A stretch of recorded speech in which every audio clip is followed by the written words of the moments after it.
ነገ ህዳር 21 እንኳን አደረሳችሁ። በዚህ በህዳር 21 ቀን ለእኛ የተሰጠን ለእኛ የተገባልን ቃል ኪዳን ምንድን ነው? አደራ ይህንን ቪዲዮ ሁሉም ሰው ደርሶ ተጠቀምበት ዘንድ በደንብ አድርጋችሁ ኮፒ ሊንክ እንድታደርጉልኝ እጠይቃለሁ።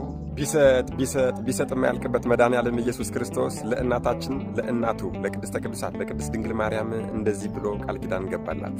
እናቴ ሆይ ስምሽን የጠራውን በስምሽ ያመነውን በቃል ኪዳንሽ የተማጸነውን ሴትም ይሁን ወንድ ልጁን በስምሽ የሰየመውን በዓልሽን ያከበረውን መታሰቢያሽን ያደረገውን ዝክርሽን የዘከረውን በአንቺ ስም ቤተ ክርስቲያንሽን ያሰራውን እንዲሁም ደግሞ ለቤተ ክርስቲያንሽ አቅሙ የፈቀደውን ማንኛውንም መባዕና ስጦታ የሰጠና ያበረከተውን በአንቺ ስም ለተራበ ያበላውን ለተጠማ ያጠጣውን ለታረዘ ያለበሰውን እንደዚሁም ደግሞ የአዘነና ያተከዘን ሰው በአንቺ ስም ያጽናናውን በዚህች በበዓልሽ መታሰቢያ ቀን በቤተ ክርስቲያንሽ ተሰብስቦና ተገኝቶ በዓልሽን ያከበረውን መታሰቢያሽንና ዝክርሽን ከማድረግም ውጪ በንጽሕና ተጠብቆ ቅዱስ ሥጋውንና ክቡር ደሙን በዚህ በበዓልሽ ቀን የተቀበለውን ሰው እኔ ልጅሽ ወዳጅሽ ቃሌ የማያብል እውነተኛ አምላክ ነኝና ኀጢአቱን በሙሉ አስተሰርይለታለሁ፣ ሥጋዊ መከራም አያገኘውም፣ የእሳትንም ባሕር ይሻገራል፣ መንግሥተ ሰማያትንም አወርሰዋለሁ ብሎ ለእናታችን ለቅድስተ ቅዱሳን ለቅድስት ድንግል ማርያም በተለያዩ ጊዜያት ቃል ኪዳን ገብቶላታል።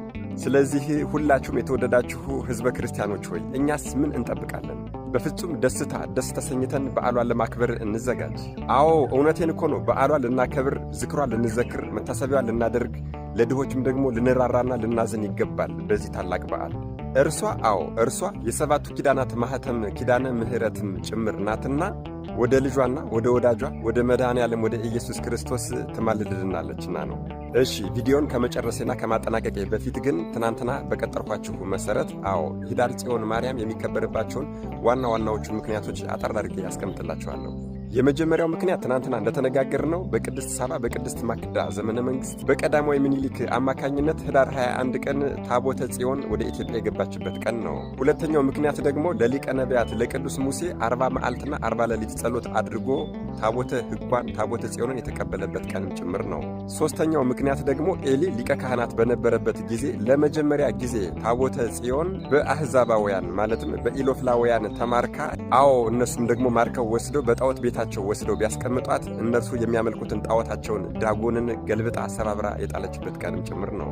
አራተኛው ምክንያት ደግሞ አሕዛባውያን ጣዖታቸውን ዳጎንን ከሰባበረችባቸው በኋላ ፈርተው ለእስራኤላውያን ወስደው ሲያስረክቧት በዘመነ ልበ አምላክ ዳዊት ጊዜ በአሚናዳብ ሰረገላ ላይ ሆና እናታችን ታቦተ ጽዮን እየመጣች እያለ ልበ አምላክ ቅዱስ ዳዊት በደስታ ሆኖ እጅግ በጣም ይገርማል እኮ ምድራዊ ክብሩን እስከሚረሳ ድረስ ነቢዩ ልበ አምላክ ቅዱስ ዳዊት ለታቦተ ጽዮን እየዘለለ ዘመረላት።